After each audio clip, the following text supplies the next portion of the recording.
I'll call the meeting to order.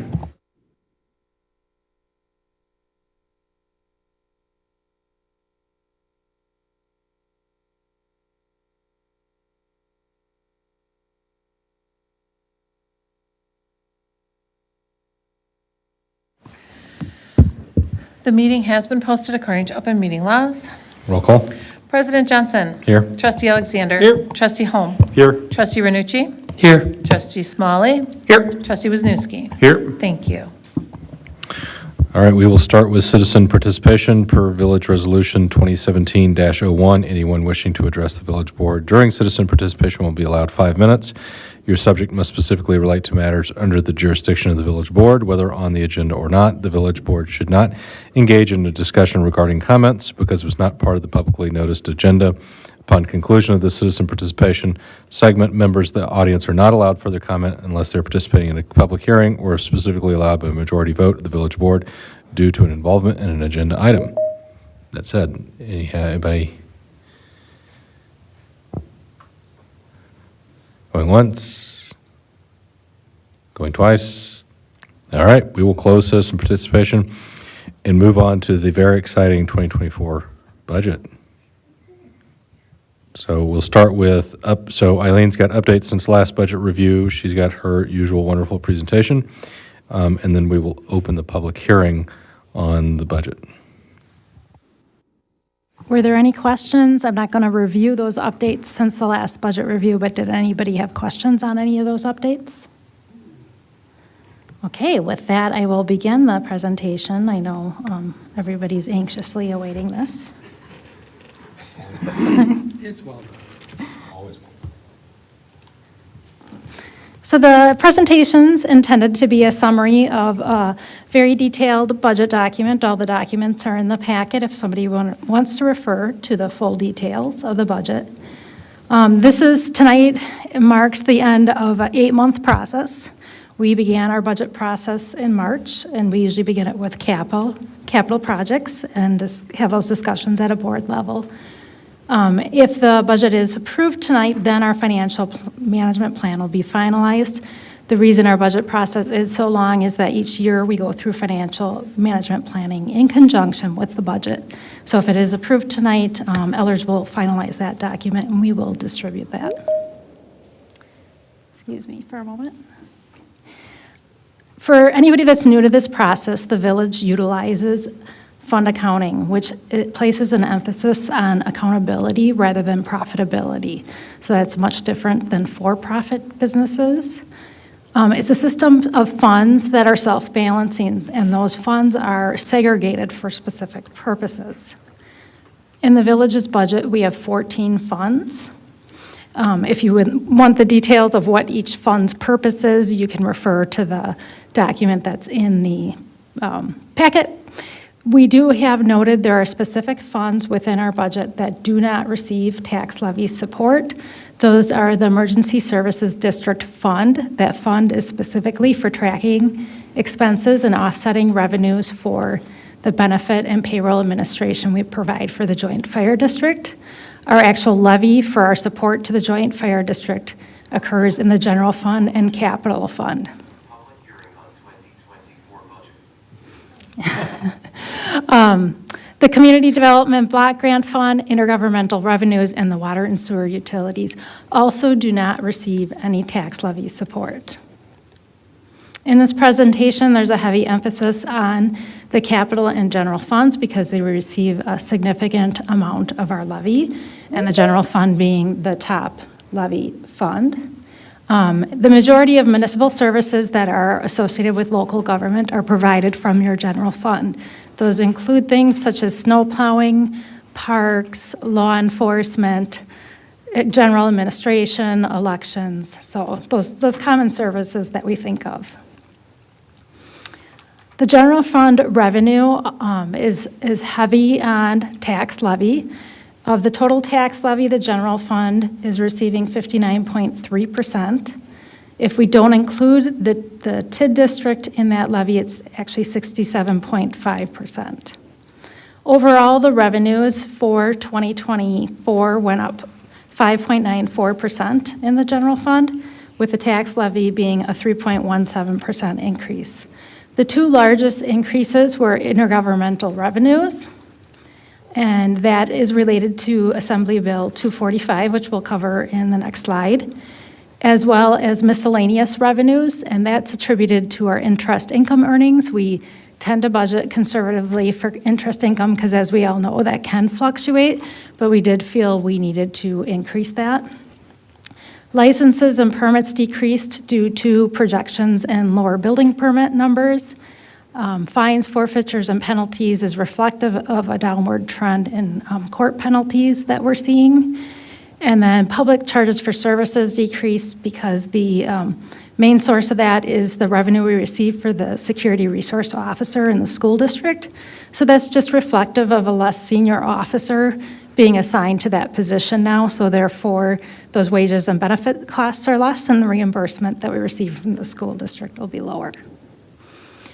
So as I mentioned, there's a big portion of state aids in our budget, and we received the pleasant surprise of Assembly Bill 245 being passed last year. That increased our shared revenue by $113,618. There was the stipulation that that supplemental municipal aid had to be used for public safety purposes.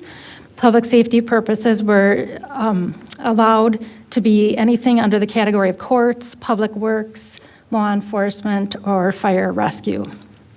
So in our budget, we were able to add an additional officer. It's the first new officer position being added for village purposes in 30 years.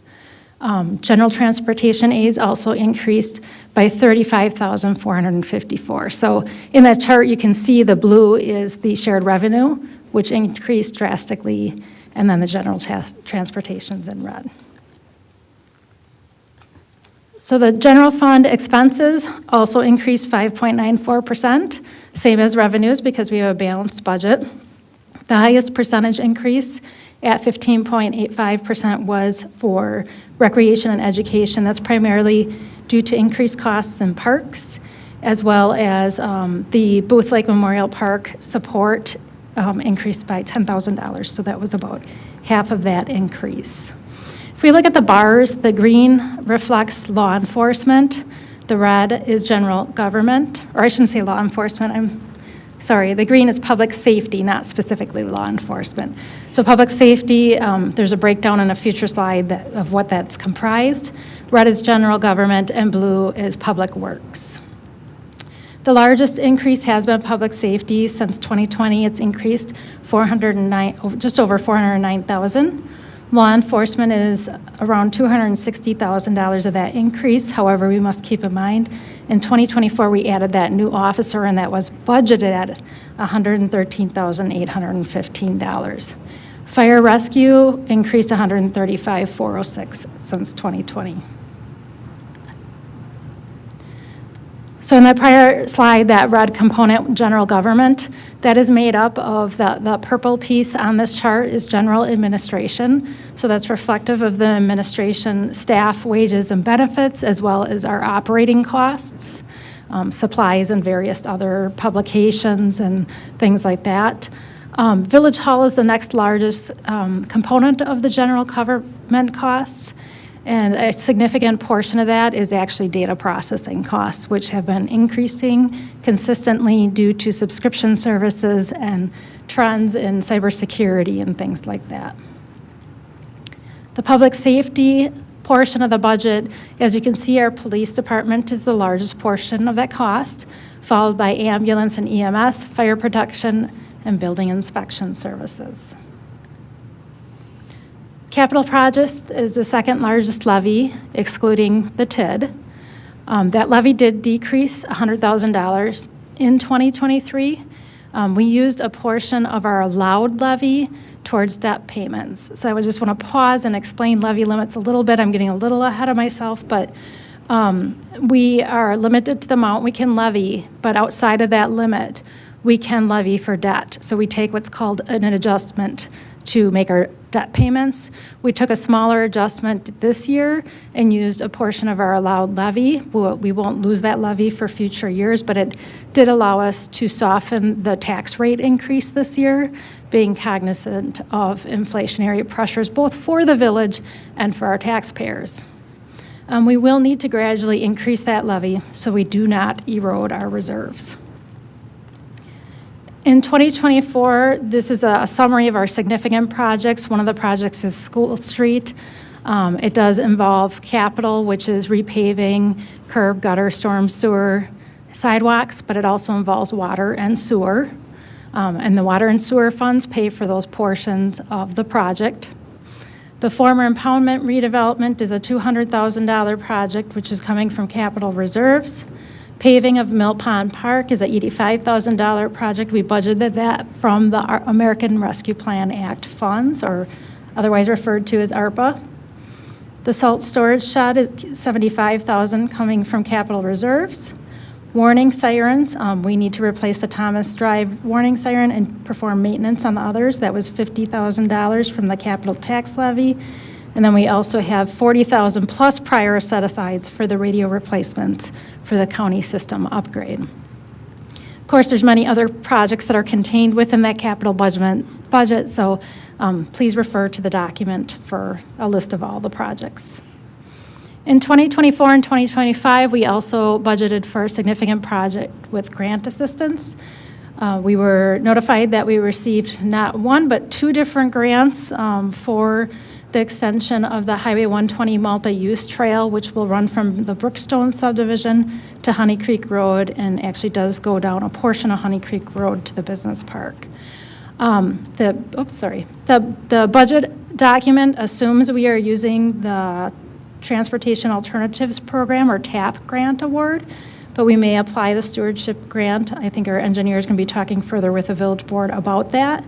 But the TAP grant is an 80-20 split. The grant covers 80% of the project costs. In 2024, we have $156,000 coming from grant funds and $39,000 from the village for the design portion, and just over $1 million in 2025 for construction from the grant, and $258,367 for the village's share. The village's share is funded through capital fund reserves. Next, we'll talk about the total budget, which includes all funds. So our total revenue budget is $8.9 million, with the general fund being the highest in revenue, followed by sewer and water. The total expenditure budget is $9.3 million. Expenditures do exceed revenues because of planned usage of capital reserves for projects. Another significant portion of our budget is wages and benefits. We are a service organization, so obviously that is one of our primary costs for what we do every single year. Wages and benefits make up about $2.9 million of our budget, which is about 32.3% of the overall budget. We did see a 9.45% increase from the prior year. And you also note on the slide that our full-time employee count went up 2 employees. That's reflective of adding that new officer that is offset by that shared revenue, as well as transitioning our airport management from a contracted service to an employee. So that's why those counts went up, and therefore the wages. 67% of the total wages come from the general fund. And as I mentioned before, that's where all those services come from, so that makes sense.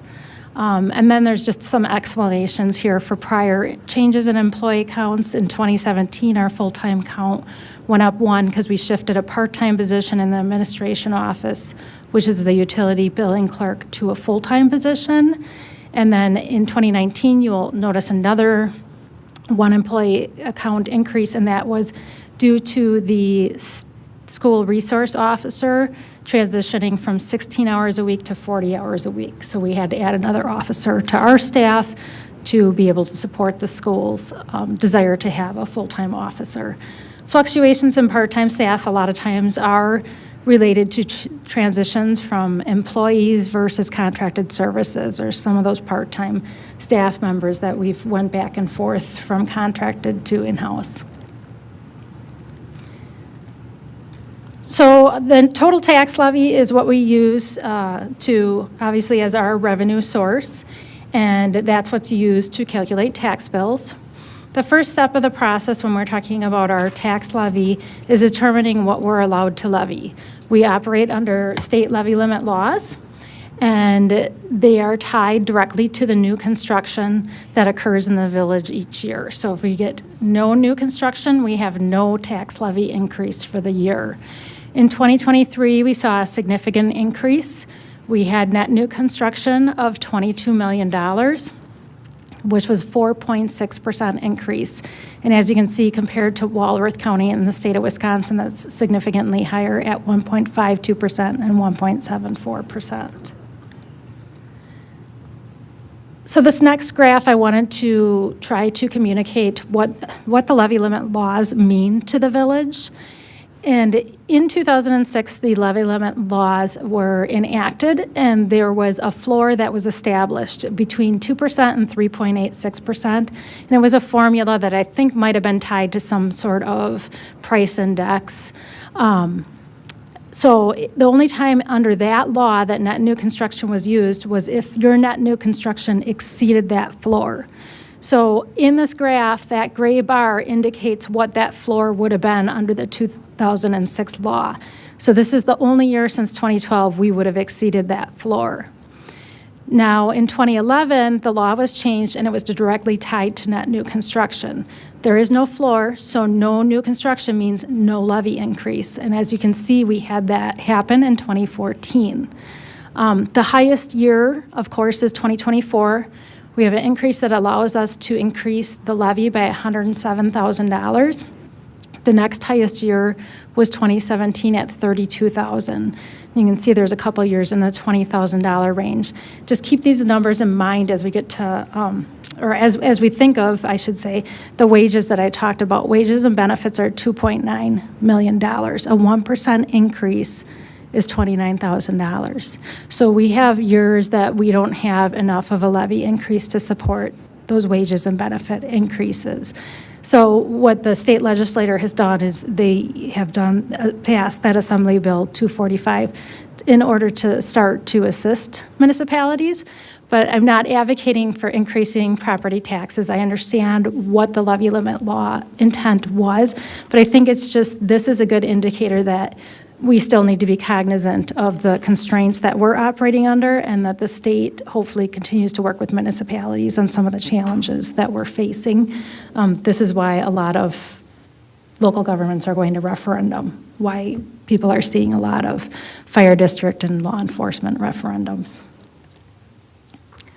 Our levy by fund, as I mentioned, this graph shows a $2.9 million levy, with general fund and capital projects being the largest portions of the levy. And here you can see our graph indicating the trends. You will note that general fund has been increasing, and that is going to be subject to those inflationary pressures due to the amount of services that are provided from that fund. The more erratic lines, such as that one that drops off in 2023 and then one taking off in 2024, are your TIDs. So that is reflective of TID 3 closing and TID 4 increasing in value in 2024. Other levies remain fairly consistent, but you can see that drop off in capital that I had mentioned. So next we get to how we calculate those rates that come out on the tax bills. Our total tax levy, as I mentioned, is the is what is used to fund the village's operations. In 2023, the levy is going up by $53,535 without including the TID, or $130,785 including the TID. Then we have two values that often get confused. We have the assessed values, which are set by our assessor. They typically remain pretty much the same, with the exception of new construction and building permits pulled, unless we're doing a reevaluation. And those are set by the assessor, which is our contracted service, Associated Appraisal. Those increased by $13 million in 2023. The equalized values are set by the Department of Revenue, and that is reviewed on an annual basis. They set them for the entire state, and they basically equalize them so that you, when you're comparing tax rates, you use an equalized because that's more comparable from municipality to municipality.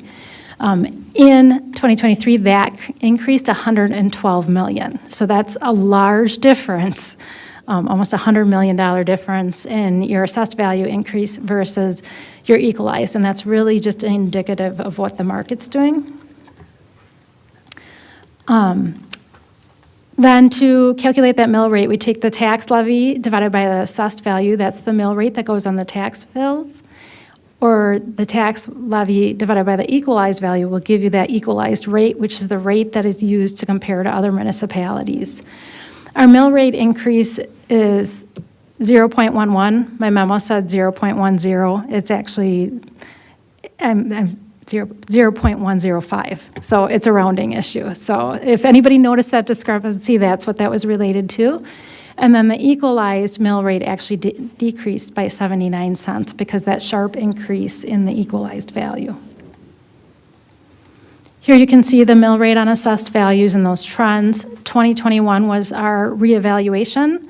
So when you get a reevaluation, you get higher assessed values, therefore your rates go down.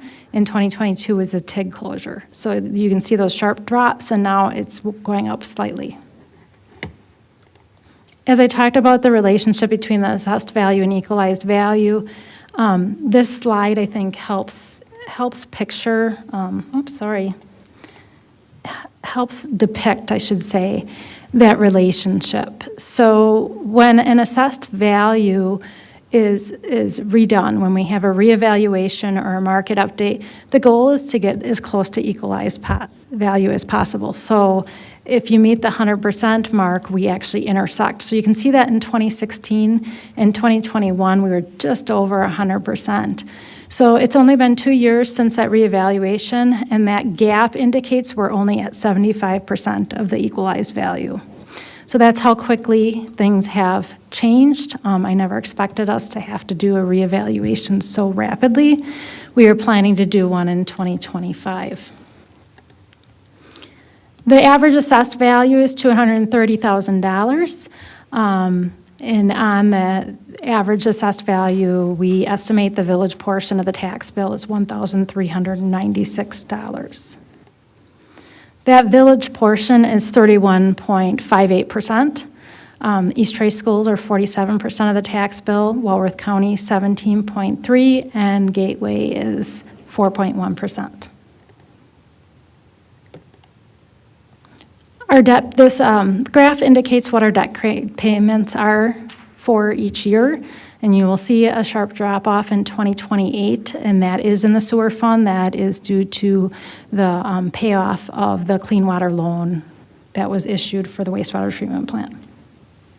Finally. Yeah. 2023 fund balance activity in the capital fund. We spent just over $176,000 from budget carryovers, so projects that we weren't able to complete and needed to carry over from one year to the next. We spent $19,000 in accumulated funds, and when I say accumulated funds, that's when we budget funds over the course of several years for a project, and we'd like to do that for things like IT projects and some of the police equipment needs. $54,500 was actually budgeted from fund balance for rescue equipment. We had other items that totaled $132,658. A large amount of that was for Excel Engineering for municipal building design associated with lobby and HVAC renovations. In 2024, the fund balance in the budget, or reserves used in the budget, are the impoundment redevelopment at $200,000, which we have money set aside specifically for that purpose, the salt storage shed at $75,000, and the multi-use trail, the design portion that the village is paying at $39,000. Not included in the budget document is the lobby HVAC project. When we started talking about capital early in this year, we weren't sure that we were going to be pursuing this project, nor did we have the bids. So we will amend that budget after the board makes a decision on that. I believe that will be on the December 4th agenda. So as you can see, the fund balance is projected to decrease, but we are using this money intentionally. There are plans for the money. We have it designated for specific purposes, and that is why we do financial management planning. But we will need to be cognizant of that, as I discussed with that levy amount decreasing in capital. We'll want to have to gradually increase that and get that levy amount back up to where it was if we can. And that concludes the presentation. Were there any questions on anything?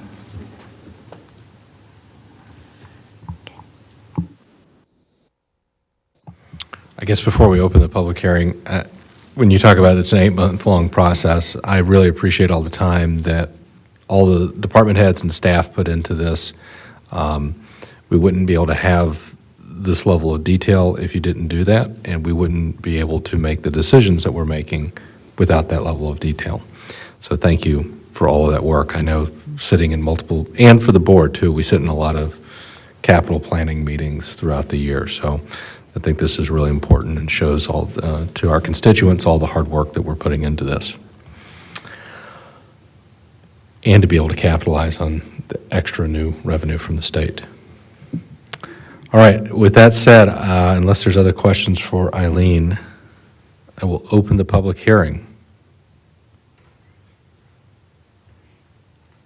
Oh, how did I know that Mary Nickerson would have a comment? So we know who you are, but for the record, please state your name and address. Mary Nickerson, 2916 North Street. My questions are very simple.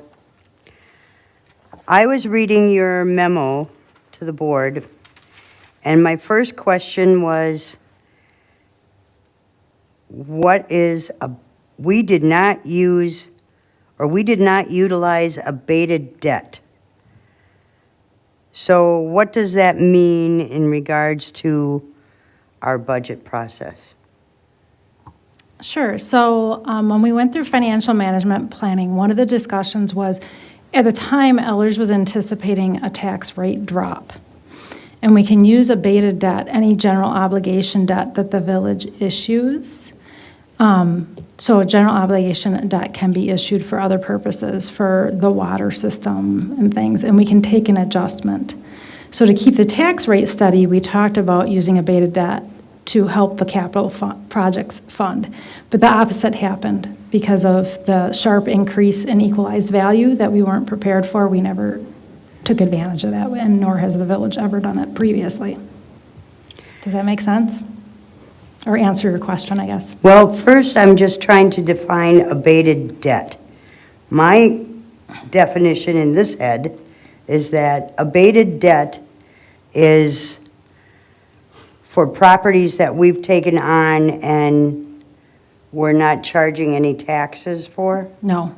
So abated debt is debt that we issue as general obligation debt that has another source of revenue to pay for it. Okay. So water utility debt is paid by water ratepayers, not by taxpayers. But we issue general obligation debt because it gets them a lower interest rate. So, Mary, the idea that we had explored when we talked about abated debt was to, instead of like what we've had trouble with the water rate, it fluctuating, was to use this as a mechanism to smooth some of those rates out so there would not be sharp impacts to the taxpayer. But to Eileen's point, when we got finalized numbers, it was not something that we needed to do. Because of the equalized value increase. Correct. Okay. And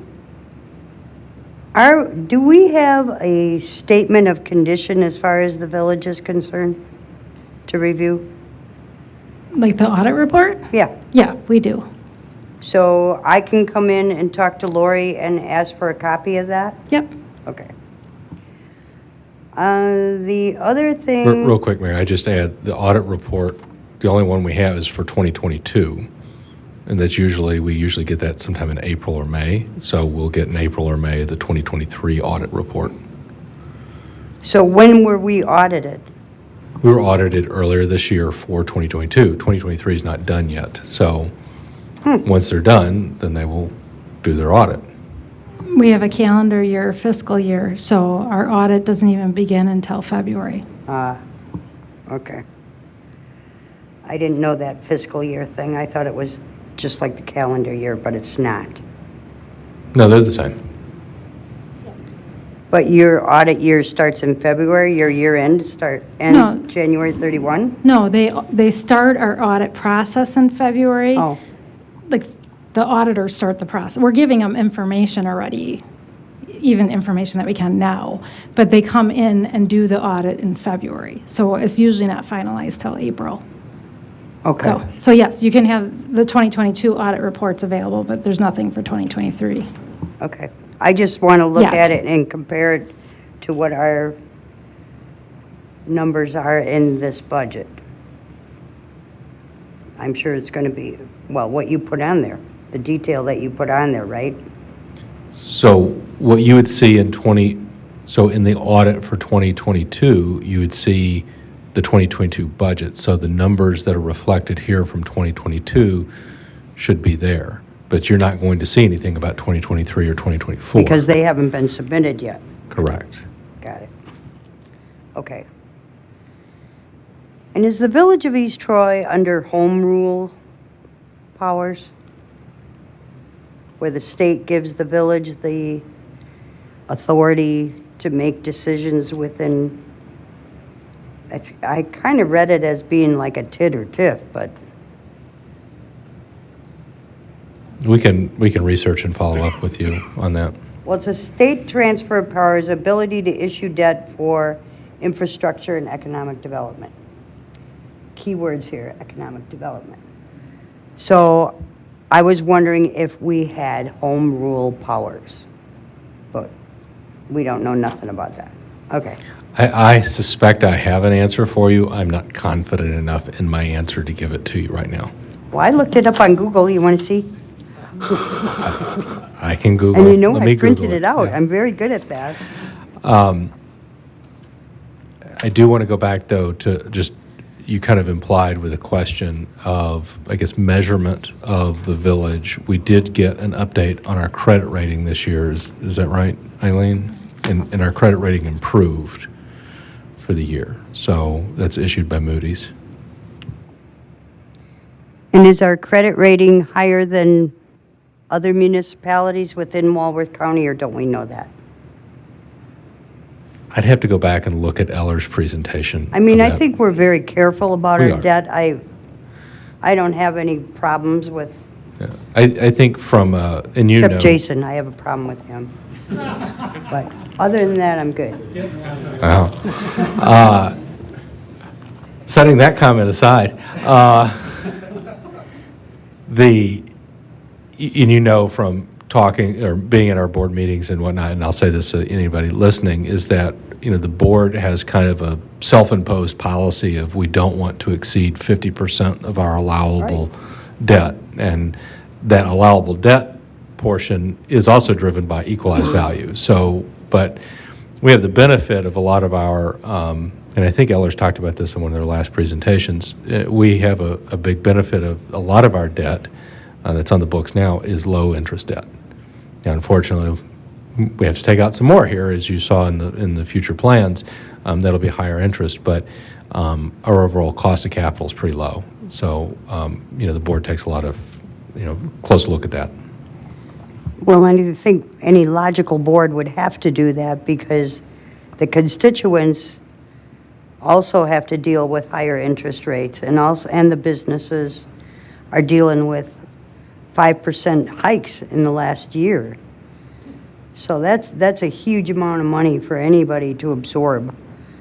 And inflation is eating away, why they lower the gas prices now, I don't know, but it gives everyone this false sense of security for a moment. But I'm I'm just saying that as far as the constituents, the personal property owner or the personal residences and the businesses, they're all dealing with some pretty strict stuff that I'm kind of embarrassed that I'm the only person that comes and talks to the public when it comes to our budget, because it means a heck of a lot to me. And if I'm going to stay here, which I want to, I want to know how things are being maneuvered within the village as far as how our spending practices go. So I'm watching you, especially you. Just so you know. Thank you. Thank you, Mary. And we do like that you're here and do want you to stay. And I guess, too, just, we're all members of the community as well, so these numbers affect our taxes as well, so. It is. It's also kind of required for us to be on the board, so kind of is how that works.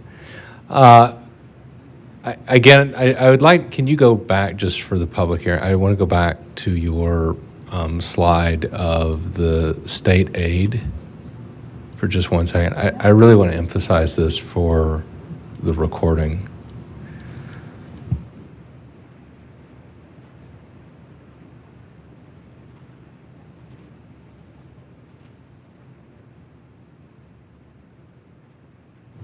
Yeah, and so a little bit about what Eileen talked about is that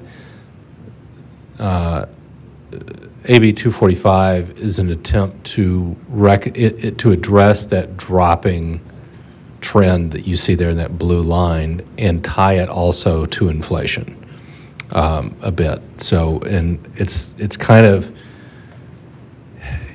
to address some, I guess, but going forward, the idea that we are able to add the first police officer in 30 years, and, to Josh's presentation, it was just shocking to me that we had not added an officer. I know we added one because of the SRO, but just to add one, that's a big deal. So the transportation aid's an increase there. And then when you talked about public safety, just as a reminder to people that we're a member of the East Troy Emergency Services District. So while we manage, those individuals are technically on our payroll, as Eileen said, we bill that out. So that's a shared cost amongst contracted municipalities, but also the town of East Troy and the town of Spring Prairie. That's our portion, right, on that pie graph that you had there. But those cost increases are being driven by, as we move to more, staffing and higher levels of staffing and quality of and qualifications of the staff out at emergency services. And I guess you could speak more to that, Jason. But that's what's driving those cost increases. And we're in a position, I think, Mary, to your comments earlier, to absorb all of these things because of the good financial planning. Got the TID closure. Rather be lucky than good sometimes too. We got the TID closure last year, got the state increases this year, so we're able to capitalize on those pieces of luck. Any other comments during the public hearing? Okay. Going once, going twice. All right, I will close the public hearing. And so there's consideration of ordinance 2023-10, appropriating funds to operate in 2024 and adopting the levy. I'll make a motion to approve ordinance 2023-10. I'll second it. All right, any other discussion on that? All those in favor? Aye. Aye. Opposed? Motion carries. So the budget is adopted. Ordinances and resolutions. Ordinance 2023-09, annexation ordinance from the 11/6 meeting.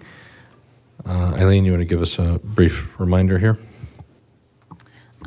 So we postponed the decision on the ordinance. There were questions relating to whether the annexation went to the center line of the road, which the intention was to go to the center line of the road. Now the ordinance does include the correct legal descriptions and mapping to indicate that.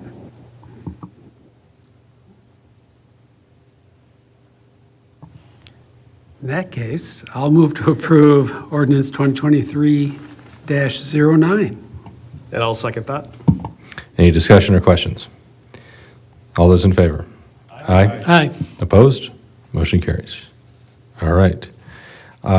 With that, I will make a motion to adjourn to closed session pursuant to Wisconsin statutes 1985, and Wisconsin Statute 1985 1E, deliberating or renegotiating the purchasing of public properties, investing of public funds, or conducting other specified public business whenever competitive or bargaining reasons require a closed session. TID 4 Development and 2954 Main Street. And Wisconsin Statutes 1985 1G, conferring with legal counsel concerning strategy to be adopted with respect to litigation pertaining to the following: the aqueous film forming foams product liability litigation, multi-district litigation number 218-MN-2873, 3M and DuPont PFAS litigation, public water systems, class action settlements.